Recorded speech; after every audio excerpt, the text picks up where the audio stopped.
നമ്മൾ ഇന്നത്തെ വീഡിയോയിൽ നമ്മുടെ മൊബൈൽ ഫോണിൻ്റെ സേഫ്റ്റി ചെക്കപ്പാണ് പരിശോധിക്കുന്നത്. വളരെ യൂസ്ഫുൾ ആയിട്ടുള്ള സെറ്റിങ്സ് ആണ്.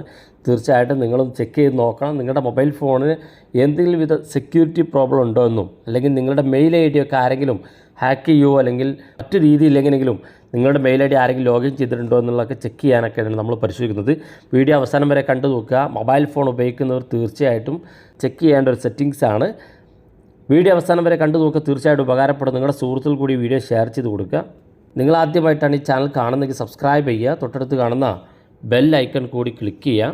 നിങ്ങളുടെ സംശയങ്ങളൊക്കെ നമ്മുടെ ഇൻസ്റ്റാഗ്രാമിൽ ചോദിക്കുക. ഇൻസ്റ്റാഗ്രാമിൻ്റെ ലിങ്ക് ഡിസ്ക്രിപ്ഷനിലുണ്ട്. അതിൽ ക്ലിക്ക് ചെയ്തുകൊണ്ട് നിങ്ങൾക്ക് ഇൻസ്റ്റാഗ്രാം ഫോളോ ചെയ്യാൻ സാധിക്കുന്നതാണ്. അപ്പോൾ അതിനുവേണ്ടി നമ്മൾ ചെയ്യാൻ പോകുന്നത്, നമ്മുടെ ആദ്യം തന്നെ മൊബൈൽ ഫോണിൻ്റെ സെറ്റിങ്സ് ഓപ്പൺ ചെയ്യുക. മൊബൈൽ ഫോണിൻ്റെ സെറ്റിങ്സിൽ നമ്മൾ ഏറ്റവും താഴെ ഭാഗത്തേക്ക് വരുമ്പോൾ ഇവിടെ ഗൂഗിൾ എന്നൊരു ഓപ്ഷൻ കാണും. നിങ്ങളത് ക്ലിക്ക് ചെയ്യുക. ചിലപ്പോൾ നിങ്ങളുടെ മൊബൈൽ ഫോണിൽ മധ്യഭാഗത്തായിരിക്കും ഗൂഗിൾ എന്നുള്ള ഭാഗം. നിങ്ങൾ ക്ലിക്ക് കൊടുക്കുക. ക്ലിക്ക് ചെയ്യുമ്പോൾ ഇതുപോലെ കാണിക്കും. ഇവിടെ ഏറ്റവും മുകളിൽ മാനേജ് യുവർ ഗൂഗിൾ അക്കൗണ്ട് എന്നുള്ള ഓപ്ഷൻ കാണും. നമ്മളത് ക്ലിക്ക് ചെയ്ത് കൊടുക്കുക. ക്ലിക്ക് ചെയ്യുമ്പം ഇവിടെ ഏറ്റവും മുകളിൽ നമ്മുടെ മെയിൽ ഐ ഡി കാണും. ഈ മെയിൽ ഐ ഡിക്ക് അവസാനമുള്ള ഈ ആരോ മാർക്ക് ക്ലിക്ക് ചെയ്ത് കഴിഞ്ഞാൽ നിങ്ങളുടെ ഫോണിൽ നിങ്ങൾ ലോഗിൻ ചെയ്തിരിക്കുന്ന എല്ലാ മെയിൽ ഐ ഡികളും കാണാൻ സാധിക്കും.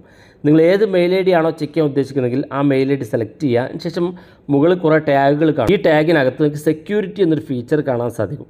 ഈ സെക്യൂരിറ്റി ഫീച്ചറിലേക്ക് എത്തിക്കഴിഞ്ഞാൽ നിങ്ങൾ താഴെ ഭാഗത്തേക്ക് വന്നാൽ ഇവിടെ നിങ്ങൾക്ക് യുവർ ഡിവൈസ് എന്നുള്ളൊരു ഓപ്ഷൻ കാണും. ഈ യുവർ ഡിവൈസ് എന്നുള്ളതിന് തൊട്ട് ചെയ്ത് കഴിഞ്ഞാൽ ഇതുപോലെ കാണാൻ സാധിക്കും. ഏതൊക്കെ മൊബൈൽ ഫോണിൽ, ഏതൊക്കെ കമ്പ്യൂട്ടറുകളിലാണ് നമ്മുടെ മൊബൈൽ ഫോൺ നമ്മുടെ മെയിൽ ഐ ഡി ലോഗിൻ ചെയ്തിരിക്കുന്നത് കാണാൻ സാധിക്കും. ഇപ്പോൾ നിങ്ങൾക്ക് കാണാൻ സാധിക്കും ഒരുപാട് മൊബൈൽ ഫോണിൽ ഇത് ലോഗിനാണ്. മാത്രമല്ല കമ്പ്യൂട്ടറിലും ഇത് ഈ ഒരു ഇമെയിൽ ഐ ഡി ലോഗിനാണെന്ന് കാണാൻ സാധിക്കും. ഇപ്പോൾ നിങ്ങളുടെ മൊബൈൽ ഫോണിൽ നിങ്ങൾ അറിയാത്ത ഏതെങ്കിലും അക്കൗണ്ട് ഇതുപോലെ ലോഗിൻ ചെയ്തിട്ടുണ്ടെങ്കിൽ ആ ലോഗിൻ ചെയ്ത അക്കൗണ്ട് നിങ്ങൾക്ക് ഇതുപോലെ ക്ലിക്ക് ചെയ്ത് കൊടുക്കുക. ക്ലിക്ക് ചെയ്ത ശേഷം ഇവിടെ താഴെ കാണുന്ന ഭാഗത്ത് സൈൻ ഔട്ട് എന്നുള്ള ഓപ്ഷൻ ക്ലിക്ക് ചെയ്ത് സൈൻ ഔട്ട് കൊടുത്തു കഴിഞ്ഞാൽ ആ ഒരു ഡിവൈസിൽ നിന്ന്, അല്ലെങ്കിൽ ആ ഒരു കമ്പ്യൂട്ടറിൽ നിന്ന് നിങ്ങളുടെ മെയിൽ ഐ ഡി നിങ്ങൾക്ക് ഇവിടെ വെച്ച് റിമൂവ് ചെയ്ത് കളയാൻ സാധിക്കും. തീർച്ചയായിട്ടും നിങ്ങളുടെ ജിമെയിൽ അക്കൗണ്ട് ഏതെങ്കിലും ഡിവൈസിൽ നിങ്ങളറിയാതെ ലോഗിൻ ചെയ്തിട്ടുണ്ടോ എന്ന് ചെക്ക് ചെയ്യുക. ഉണ്ടെങ്കിൽ ഉടനെ ഇത് ഇവിടെ നിന്ന് നിങ്ങൾക്ക് സൈൻ ഔട്ട് ചെയ്ത് കളയാൻ സാധിക്കും. അതുകൊണ്ട് തന്നെ നിങ്ങളുടെ മൊബൈൽ ഫോൺ ഹാക്ക് ആവുകയോ, അല്ലെങ്കിൽ നിങ്ങളുടെ ഗൂഗിൾ ഡ്രൈവിലേക്ക് നിങ്ങളുടെ ഗൂഗിൾ ഡ്രൈവിലേക്കും ഗൂഗിൾ ഫോട്ടോസിലേക്കൊക്കെ അപ്ലോഡ് ചെയ്യുന്ന ഫോട്ടോകളൊക്കെ അവർക്ക് കാണാൻ സാധിക്കും. അതുകൊണ്ട് നിങ്ങളുടെ മൊബൈൽ ഫോണില്ലാത്ത ഡീറ്റെയിൽസ് ആണെങ്കിൽ നിങ്ങൾ സൈൻ ഔട്ട് ചെയ്യുക. നിങ്ങളുടെ മൊബൈൽ ഫോൺ സേഫ് ആക്കുക. വീഡിയോ ഇഷ്ടപ്പെട്ടെങ്കിൽ നിങ്ങളുടെ സുഹൃത്തുക്കൾക്ക് മറക്കാതെ ഷെയർ ചെയ്ത് കൊടുക്കുക. ഇതുപോലുള്ള വ്യത്യസ്തമായ അറിവുകളുമായി നമുക്ക് അടുത്ത വീഡിയോയിൽ കാണാം.